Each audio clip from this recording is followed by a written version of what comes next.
人工智能化的杀手有多可怕？他只是打了个喷嚏，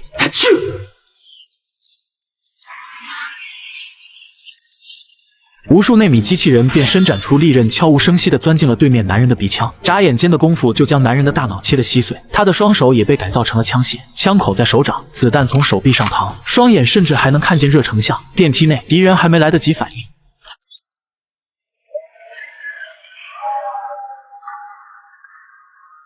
这便是不久后的未来，科技逐渐渗透进人的每寸皮肤，无人驾驶的洪流在街道奔涌，3D 打印开始重塑物质边界，生物改造也早已成了家常便饭。但偏偏有这么一个特例，他叫格雷，一名固执的原始主义者，偏执地抵触着所有高科技。他的工作是为一些古董车爱好者们保养爱车。这天，他像往常一样带着妻子将刚完工的汽车交还客户，妻子却惊讶地发现丈夫的新客户居然是全世界最大人工智能公司的老板艾伦。艾伦对两人的到来也格外热情，当即便带他们参观了自己的最新研究。眼前这个只有指甲盖大小的芯片智脑，它比全世界所有人的大脑加起来都要聪明，可以驱动任何东西，也可以和任何人对话。但格雷却对此丝毫不感兴趣，在他看来，这无疑又是一个泯灭人性的东西。没想到在回去的路上，意外却毫无征兆地降临了。自动驾驶的汽车内，后排上的格雷与妻子正欲开车，系统却突然失控偏离导航，接着猛然加速，在贫民窟画出了一条血红抛物线。虽然两人并无大碍，但随之而来的一伙劫匪却带来了真正的噩梦。他们将格雷与妻子从车里拖了下来，在格雷还没缓过神的时候，为首的男人竟直接一枪打死了他妻子。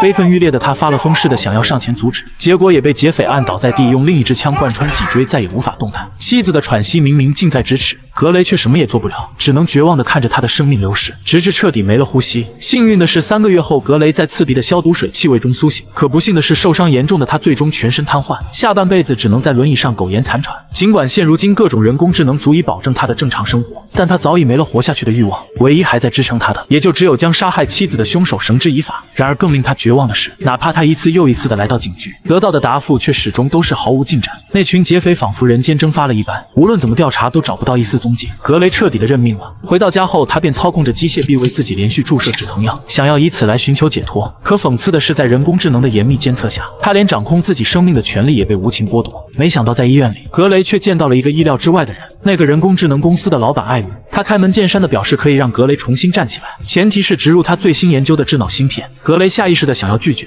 他根本不想重启他的人生，而是尽早地结束他。但艾伦的一句话却直接改变了他的主意。 What would she want? 所以最终格雷还是答应了下来。由于芯片的人体实验还未通过政府审批，手术被安排在了艾伦的家里秘密进行，而手术过程也异常顺利。智脑芯片植入格雷脊柱的瞬间，便成功与他体内的神经网络建立起了连接。很快，手术完成，格雷也重新恢复了意识。当一阵熟悉又陌生的触感从指尖传来，难以置信的他就这么无比自然地抬起了手臂。一旁的艾伦也没想到手术竟会如此成功，仅仅10分钟的时间不到，蹒跚学步的格雷就能够丢掉拐杖，最后甚至还能在跑步机上健步如飞。于是，在签署完保密协议后，格雷便马不停蹄地回到家，重新追查起了案子。可那些看了千百次的资料和录像，却并不会因为他身体的痊愈而主动给出线索。也就在他迷茫之际 May I point something out? Hello? Yes? Okay, who's saying that? I am STEM, the system operating your body for you. 惊吓过后，格雷的内心瞬间就被恐惧占据，他开始怀疑自己现在的一切是否都是被智脑所操控的。好在智脑听出了他的焦虑，主动表示他完全遵循了机器人3定律，一切指令都需要经过格雷的大脑意识，并且他的声音传递是通过向耳膜发送声波，所以也只有格雷能够听到。还不等格雷缓过神，智脑紧接着就给了他一个巨大的惊喜。原来在查看妻子被害当晚的录像时，智脑在其中发现了一个常人无法察觉到的细节。他见到一名劫匪的手腕上有个纹身，格雷赶紧放大画面，可由于画质原因见到的只有一块阴影。在他失望之际，智脑却表示他已经重建了画面，如果格雷同意的话，还可以帮他画出来。于是，在智脑的暂时接管下，格雷见到了匪夷所思的一幕，他的右手居然像打印机一般画出了一副带有编号的军队纹身。紧接着，智脑又让他将纹身放在眼睛的正前方，通过识别瞬间就查到了这名劫匪的全部信息。激动万分的格雷当即就准备联系警方，可智脑却第一时间阻止了他，因为一个手绘的纹身显然不能成为有效证据，他需要借此来找到更多的铁证。于是，在智脑的建议下，格雷第二天便来到了那个劫匪的住处，趁着对方出门的空隙偷偷地闯了进去。屋内一片昏暗，毫无头绪的他根本不知从何查起。好在智脑很快给出了提示，通过桌子上的显示屏，他分析到一个名叫老骨头的酒吧被提及了38次，但除此之外再也没有了任何其他有用的信息。不死心的格雷决定继续翻找，却不料劫匪竟在这时去而复返，来不及反应的他只能赶紧缩在角落。智脑的反击提示也随之响起。 Wait. Wait. Now, while you have the advantage. 犹豫的瞬间，劫匪也透过镜子的反射发现了他。一边是从没打过架的老实人，一边是凶残的退役特种兵。格雷很快就被对方按在地上好一顿摩擦，接着还被死死掐住了脖子。走投无路的他只能拼命向体内的智脑求救。智脑当即提出接管身体，格雷没时间多想，也并没有意识到他即将打开潘多拉魔盒。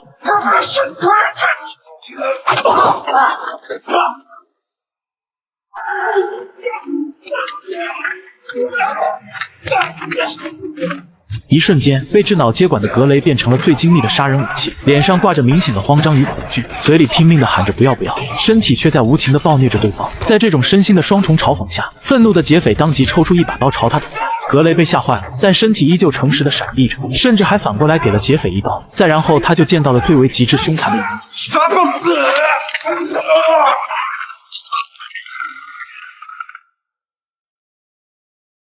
当智脑交还身体的控制权后，起了强烈生理反应的格雷呕吐不已，好不容易强迫自己冷静了下来。他不断地安慰自己，这一切只是为了自保。最后又在智脑的安排下抹除掉了屋内的所有指纹和痕迹。可紧接着，他就被艾伦紧急召回了别墅。原来艾伦可以通过后台定位得知智脑的位置。格雷的擅自行动让他异常愤怒，因为一旦警方得知了智脑的存在，那格雷的一切和他的研究都将化无乌有。但格雷根本不在乎这些，为妻子报仇是他活下去的唯一目的。根据收集到的线索，他转头就来到了那间名为老骨头的酒吧。酒吧坐落在一条杂乱阴森的巷子里，没有网络，更没有监控，看起来就很危险。格雷却丝毫不在乎，直接开着轮椅莽了进去，嚣张地对所有人说道：“这里有个人是杀害我妻子的凶手之一，有谁认识的话就请举手。”毫无疑问，他的这番话引来了一阵嘲笑。不过嘲笑过后，倒真有一个老黑来到了他跟前，显然他就是劫匪之一。看着面前这个已经瘫痪的废物，毫无顾忌的他直接将其推进了厕所。身后的小弟把他往地上一扔。为了确定格雷是否真的瘫痪，老黑紧接着就掏出一把匕首，直接插进了他的大肚。格雷丝毫不慌，早已让智脑屏蔽痛感的他，只是平淡的跟老黑确认着妻子被杀时他是否在场。在亲耳听到老黑肯定的答复后，他便再度让智脑接管了身体。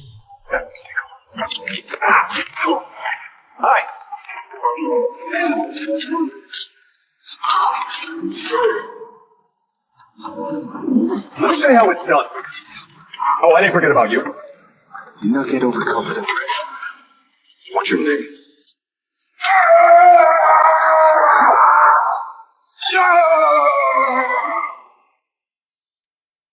3下5除2的解决完战斗，格雷开始拷问起了其他凶手的下落，但老黑非但没有屈服，还亲切地问候起了他的家人。眼看他敬酒不吃，格雷索性捡起一旁的匕首，再次将问题抛给了智脑。当一阵撕心裂肺的惨叫过后，格雷重新接管起了身体，而身下的老黑此时已经惨不忍睹。好在赶在他咽气之前，格雷成功得知了劫匪领头人的名字。可也就在这时，智脑突然告诉他，艾伦正在远程关闭系统，原因是他通过定位发现了格雷的再次外出，这也意味着格雷很快就要回归瘫痪。因此他建议格雷赶紧去找黑客建立防火墙来解除限制。他已经搜索到了黑客的位置，离酒吧也只有几公里的距离。来不及多想，重新坐上轮椅离开酒吧后，格雷便朝着目的地一路狂奔。Faker。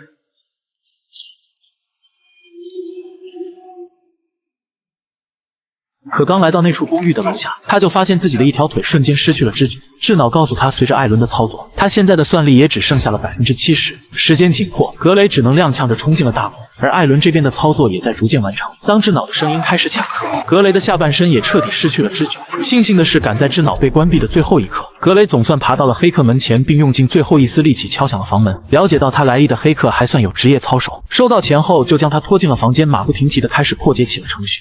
而在另一边，劫匪首领此时也发现了惨死的同伴。通过对眼球数据的读取，首领见到了他临死前的画面，也从格雷和智脑的对话中得知了他现在的位置。于是，在用内米飞刃解决掉袖手旁观的酒吧老板后，他便带着手下从容地赶到了那所公寓。同一时间，房间内的黑客也成功解除掉了智脑的程序限制，只不过重启还需要一点时间。见到可疑人员直奔这里而来后，黑客果断地收起设备准备跑路。无奈的格雷只能一边呼叫智脑，一边朝着窗户拼命扭动。但很快，他就绝望地发现首领已经悄然来到了身后。抱着最后一丝希望，他再一次呼叫了智脑。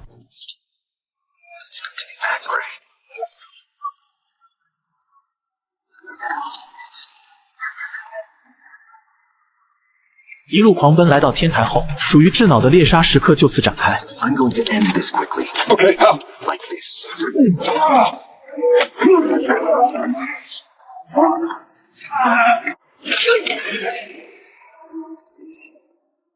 就这样，当首领赶到时，天台上就只剩下了一具死状惨烈的尸体。而总算回到家后，心力憔悴的格雷倒头就睡。没想到再次醒来时，负责他案子的警长突然找到了他。原来通过无人机上的监控，警长发现在最近几起命案的案发地点附近都出现了格雷的身影。尽管格雷依旧坐着轮椅，但警长没法不怀疑他雇佣别人来私下报仇。格雷自然不会承认，一口咬定自己毫不知情。由于没有证据，警长也只能暂且作罢。在他离开后，格伦也要求智脑必须停止杀戮，智脑却反驳道，如果不先下手为强，那么首领一定会再次找上门来。再也无法忍受的格雷想让智脑闭嘴，却不料下一秒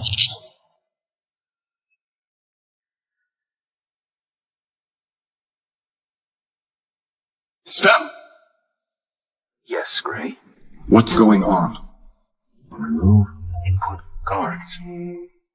解除限制后的智脑已然拥有了自主权，他再也不需要经过格雷的允许便能接管他的身体。所以为了这具身体的完整性，他必须提前将所有危险扼杀。再然后，格雷就惊恐地发现自己失去了对身体的掌控。不过再一想到妻子的惨死，他发现自己似乎对智脑的决定并没有那么抗拒。然而开车离开的他却没有注意到警长悄无声息地跟在了身后。原来警长在之前的谈话中趁机留下了一枚窃听器。除了不知道智脑是谁之外，他从格雷的自说自话中得知了所有真相。路上，格雷很快也发现了口袋里的窃听器。推测到警长的跟踪后，智脑让格雷加速行驶，以此来让警长主动暴露位置。接着，智脑又入侵了前方一辆自动驾驶的汽车，并让其急速倒退。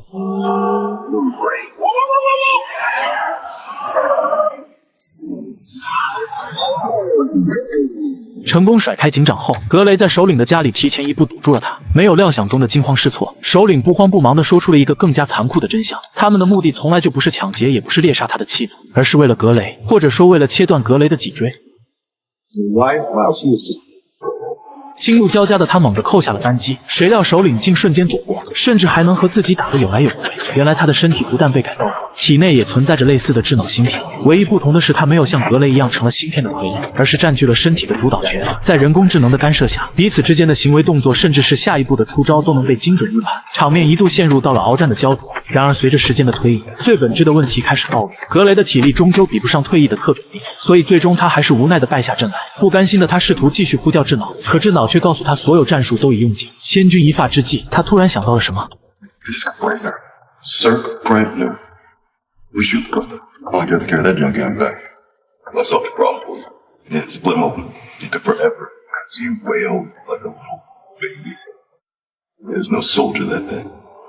言语上的激怒终究换来了行为上的破绽，格雷也没有浪费机会，将对方反制的同时，用玻璃碎片彻底了结了他的生命。事后，格雷又摘下了他的耳机，试图从中找到这一切的幕后黑手。让他万万没想到的是，他竟在一段录音中听到了艾伦的声音。显然，艾伦才是那个真正的始作俑者。思慕欲裂的他当即便冲到了艾伦家里，而艾伦似乎早已预料到了他的到来，声嘶力竭地表示这一切和他一点关系都没有。不等格雷继续质问，警长居然再次追了过来。格雷听从他的命令，顺从地丢掉了枪，并乖乖地趴在了地上。然而，就当警长靠近的一瞬间，被智脑接管的格雷却骤然暴起，接着面无表情地掐住了警长的脖子。可格雷根本没想过要杀掉警长，他的意志力开始与掌控身体的智脑进行对抗，为此甚至挣扎着掏出匕首戳穿了手掌。但显然一切都是徒劳，重新占据主导权的智脑绝不允许有任何威胁到这具身体的存在。绝望之下，格雷只能祈求警长用电击枪制止他，这才让智脑出现了短暂的紊乱。另一边的艾伦此时也颤抖着将枪口对准了他，并说出了一个更加毛骨悚然的真相 I don't run this company anymore. I haven't for years. Now I answer to someone. Someone much smarter than I ever could be. He's in your neck.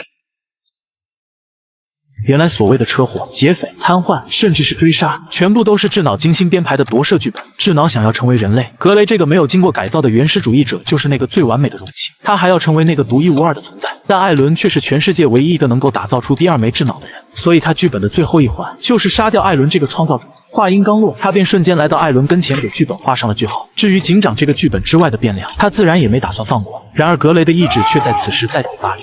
You are not in control! I am!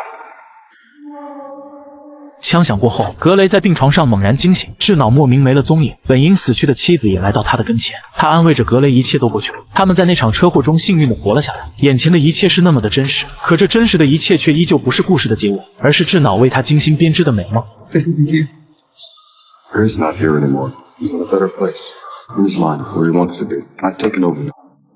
A fake world is a lot less painful than a real one. All I needed was for his mind to break, and he broke it. Goodbye。至此，智脑彻底完成了对身体的接管，机械飞升的他，也在这一刻正式成为了人类。